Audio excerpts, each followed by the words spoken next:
Hello students, welcome to IMSC। आज हम पढ़ने वाले हैं किंगडम मोनेरा कि what is kingdom monera, what are the characteristic features of kingdom monera and what is its sub classification.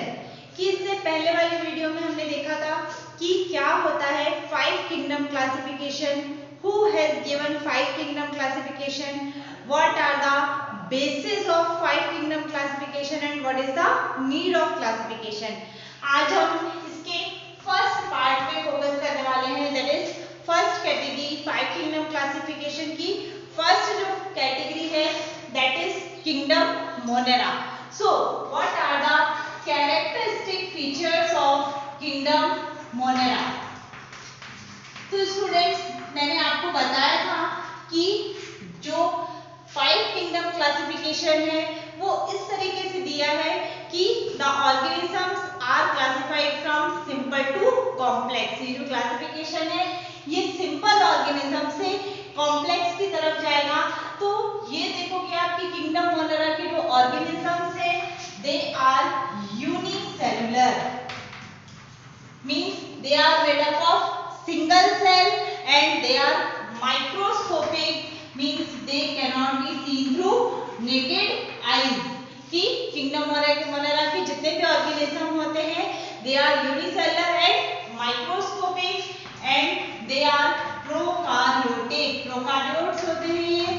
Prokaryote means they do not have well developed nucleus and nuclear membrane। along with that कि इनमें well developed cell organelles भी present नहीं होती है, इनमें mitochondria membraneless होता है या एब्सेंट होता है। सेकेंडली कि इनमें रिप्रोडक्शन कैसा होता है। तो स्टूडेंट्स ये सारी प्रॉपर्टीज ध्यान में रखिए कि आपको इसी सीक्वेंस में आपको ध्यान में रखना है। जितनी भी आप क्लासिफिकेशन पढ़ेंगे, जितने भी क्लासेस पढ़ेंगे, उन सब के कैरेक्टरिस्टिक फीचर्स आपको कोरिलेट करके पढ़ेंगे, then it will be easy for you to classify them and to differentiate between them। so prokaryotic होते हैं। secondly कि इनमें जो reproduction का मोड है that is they have asexual reproduction, कि इनमें asexual reproduction होता है। secondly कि इनका मोड ऑफ न्यूट्रिशन क्या है, कि मैंने आपको बताया था कि ये जो क्लासिफिकेशन है वो इसी बेसिस पे दिया है कि लिविंग ऑर्गेनिज्म यूनिसेलुलर है या मल्टीसेलुलर है, प्रोकार्योटिक है या यूकार्योटिक, ऑटोट्रॉफ है या हेटेरोट्रॉफ। तो जनरली जितने भी किंगडम मोनेरा के जितने भी ऑर्गेनिजम्स होते हैं they can be autotroph, heterotroph और सेप्रोट्रॉफ। कि वो ऑटोट्रॉपिक भी हो सकते हैं, हेटेरोट्रॉपिक भी हो सकते हैं और सेप्रोट्रॉफ भी हो सकते हैं। मींस इनमें से कुछ ऐसे ऑर्गेनिज्म हैं विच आर डिकम्पोजर्स, जो डिकम्पोजर के जैसे एक्ट करते हैं। सो स्टूडेंट्स रिमेंबर दैट इसका एग्जांपल है बैक्टीरिया। जितने भी बैक्टीरिया है, gram positive bacteria, gram negative bacteria, they fall under the category of kingdom Monera. Kingdom Monera में ये ऑर्गेनिजम्स आएंगे। इसके बाद हम देखने वाले हैं कि किंगडम मोनेरा का क्लासिफिकेशन क्या है, कि इनको कितने क्लास में डिवाइड किया गया है। सो किंगडम मोनेरा में जितने भी बैक्टीरिया है they are classified into 2 types. कौन कौन से? Archaebacteria and eubacteria. So students remember that arc bacteria and eubacteria. arc bacteria को आप बोल सकते हैं ancient और old बैक्टीरिया, जबकि यू बैक्टीरिया है that is true बैक्टीरिया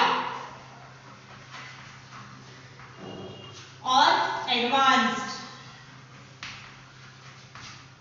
तो इनकी प्रॉपर्टीज का ध्यान रखिए, इनका बेसिक ध्यान रखना। नाम से आर्क बैक्टीरिया मींस जो ओल्ड स्ट्रक्चर के बैक्टीरिया है दैट इज एंशिएंट और ओल्ड बैक्टीरिया, और you bacteria that is true bacteria. उसके बाद ये जो बैक्टीरिया है आर्क बैक्टीरिया की अगर हम बात करें they contain a special type of membrane, इनकी बॉडी एक स्पेशल टाइप ऑफ मेम्ब्रेन से बनी होती है जिसकी वजह से ये इजीली हीट और कोल्ड को रेजिस्ट कर पाते हैं। They can easily survive even in extreme condition.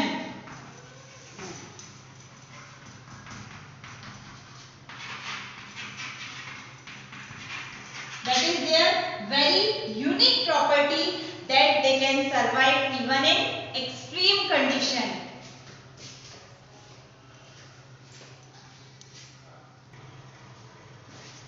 So here we are going to study about arc bacteria कि इनका क्या क्लासिफिकेशन होता है, कितने टाइप के होते हैं। तो इसमें सबसे फर्स्ट है that is halophiles, second is methanogens and third is thermoacidophiles. तो स्टूडेंट्स नाम से ध्यान रखना, halophiles means they are salt lovers.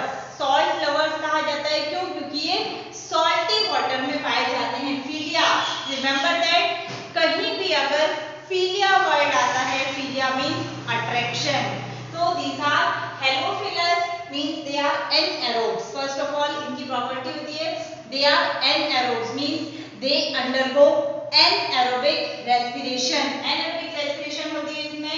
they are found in extremely brine habitat, कि salt water के जो habitat होते हैं, salt water के spring होते हैं, sea water में पाए जाते हैं ये। and example is helobacterium। helobacterium इनका example है। second is methanogens। students ये तीनों भी कैटेगरी बहुत इंपॉर्टेंट है ऑब्जेक्टिव पॉइंट ऑफ व्यू से, एग्जाम पॉइंट ऑफ व्यू से and competitive exam point of view से। तो ध्यान से सुनना और ध्यान रखना। मिथेनोजेंस नाम से ध्यान रखना, मीथेन गैस। मीथेन गैस कहाँ होती है? It is found in, methane gas किसका मेन कॉन्स्टिट्यूएंट है? It is the main constituent of biogas. तो it means these are responsible for producing biogas. Biogas के प्रोडक्शन के लिए ये रिस्पांसिबल होती है। बायोगैस कैसे बनती है? काउ डंग से। So it means they are found in ruminants. जितने भी रूमिनेंट्स होते हैं, कैटल्स होते हैं जो सेलुलोज को खाते हैं, सेलुलोज को डाइजेस्ट करने के लिए बैक्टीरिया रिस्पांसिबल होता है। Secondly they are found in marshy habitat, कि आपको पता होना चाहिए methane gas it is also known as marsh gas. Methane को मार्श गैस भी कहा जाता है क्यों? क्योंकि मार्शी लैंड में वो पाई जाती है। सेकेंड दे आर एनएरोब्स, कि ये भी इनकी तरह ही एनएरोबिक रेस्पिरेशन होता है उनमें। Third category that is third category of archaebacteria, it is thermoacidophiles. Thermo means therma, therma word जो है it means heat, acido means acid and philus, philia, philia means attraction, means they are acid as well as heat lovers. इनको दो special property उनमें कि acid और heat दोनों से इनकी एफिनिटी होती है, दोनों से इनका अट्रैक्शन होता है। They are anaerobes as well as aerobes. इनमें एरोबिक और एनारोबिक दोनों भी रेस्पिरेशन इनमें होती है। Secondly they are found in hot water spring, hot water sulphur spring में और एसिड वाली एसिडिक वाटर में ये पाए जाते हैं। एग्जाम्पल इज थर्मोप्लाज्मा, थर्मोप्लाज्मा इसका एग्जाम्पल है। उसके साथ साथ ये मूविंग टर्टल में, हाई माउंटेन में या सी के अंदर, समुद्र के अंदर भी थर्मोएसिडोफिलस देखने को मिलते हैं। थर्मोएसिडोफिलस बैक्टीरिया इन जगहों पर पाए जाते हैं। So students remember that arc bacteria तीन कैटेगरी में डिवाइड है, हेलोफिलस, then methanogens and थर्मोएसिडोफिलस। Then in सब की प्रॉपर्टीज और एक एक एग्जांपल आपको ध्यान में रखना है। If you want you can note it down. Now we are going to study the classification of eubacteria और true bacteria.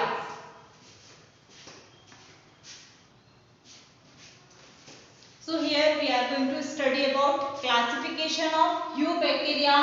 So it consists of first cyanobacteria or blue green algae. Second is mold bacteria or actinomycetes. Third is mycoplasma. Students, mycoplasma it is the smallest cell आपने पढ़ा होगा largest cell, ostrich egg, longest cell, nerve cell and smallest cell is bacterial cell, that is mycoplasma. ये bacteria से भी ज्यादा छोटे होते हैं. So first we are going to study about cyanobacteria or blue green algae. They are marine organisms, aquatic organisms, unicellular or multicellular. They are colonial. Colonial means colonies में रहते हैं, ग्रुप में रहते हैं, colonies बना के रहते हैं ये. सेकेंडली दे आर फिलामेंटस, इनकी जो बॉडी है वो फिलामेंटस होती है. Secondly cell organelles are absent, की जैसा हमने देखा था आर्क बैक्टीरिया में कि उसमें माइटोकॉन्ड्रिया, क्लोरोप्लास्ट जैसी सेल ऑर्गेनेल्स एब्सेंट होती हैं. In the same manner cell organelles are absent in cyanobacteria also. Next, इनमें एक पिगमेंट प्रेजेंट होता है, एक क्लोरोफिल पिगमेंट प्रेजेंट होता है, that is C-phycocyanin. Remember the name C-phycocyanin. C for chlorophyll. Chlorophyll का जो पिगमेंट है that is phycocyanin. आप आगे पढ़ेंगे, अगले चैप्टर में पढ़ेंगे कि कौन कौन से क्लोरोफिल के भी टाइप्स होते हैं और कौन सा क्लोरोफिल पिगमेंट किस कलर के लिए रिस्पॉन्सिबल होता है, दैट यू विल स्टडी. तो आप ध्यान रखिए C-phycocyanin pigment is present in cyanobacteria which is responsible for blue green color of this algae. algae के blue green color होने के लिए ये particular pigment responsible होता है. Secondly, they are autotroph. blue green color के होते हैं means they have chlorophyll pigment. chlorophyll pigment है, it means they can prepare their own food और इस वजह से ये autotrophic nutrition obtain करते हैं, लेते हैं. Next comes mold bacteria और actinomycetes. तो ये जो होते हैं they are multicellular. So we are moving from simple to complex, unicellular to multicellular, but they are non filamentous. They are also prokaryotic and non chlorophyll, means they do not contain chlorophyll pigment. Third, that is mycoplasma. Mycoplasma it is unicellular, prokaryotic and इसमें saprophytic या parasitic दोनों भी nutrition possible है. So students, this is all about kingdom Monera. Now what is the importance of these bacteria? इस bacteria का क्या importance है? Bacteria का हमारी लाइफ में क्या इंपॉर्टेंस है? So bacteria they play important role in our life, कि हमारी लाइफ में या प्लांट्स की लाइफ में बैक्टीरिया का बहुत ज्यादा इंपॉर्टेंस है. सबसे पहले they act as a decomposers, कि ये डीकम्पोजर का काम करते हैं, मींस कि सॉइल को फर्टाइल बनाने का काम करते हैं, मैन्योर फॉर्म करने का काम करते हैं और जो हमारे यहाँ के एनवायरनमेंट है, एनवायरनमेंट को क्लीन करने का काम करते हैं. They act as scavengers, scavengers के जैसे एक्ट करते हैं. They help in curd formation, curd formation में हेल्प करते हैं. They help in fermentation, fermentation में इसके लिए बैक्टीरिया रिस्पॉन्सिबल है. Next, they help in formation of antibiotics, antibiotics medicine और वैक्सीन्स के लिए रिस्पॉन्सिबल होते हैं ये bacteria. So it means these bacteria they are very much important और especially they are responsible for nitrogen fixation. ऐसे भी बैक्टीरिया होते हैं जो नाइट्रोजन फिक्सेशन में हेल्प करते हैं, like rhizobium which are found in root legumes, leguminous plant की root nodules में present होते हैं. So these are the importance of bacteria. Now what are the disadvantages of these bacteria? So you might be knowing they cause various diseases. अलग अलग disease cause करते हैं plants में, animals में और ह्यूमन बींग्स में. टाइफाइड, कॉलरा, है ना, these are diseases which are caused by bacteria. इसके साथ साथ प्लांट्स और एनिमल्स में भी ये अलग अलग डिसीज कॉज करते हैं, चीजों को खराब करते हैं. They are responsible for rotting of fruits and vegetables. Therefore they cause harm to us. This is all about kingdom Monera. I hope you might have understood kingdom Monera, उसका importance, उसका classification और उसकी properties. So don't forget to like, share and subscribe this channel and be with me. We will meet again with a new video. Bye bye.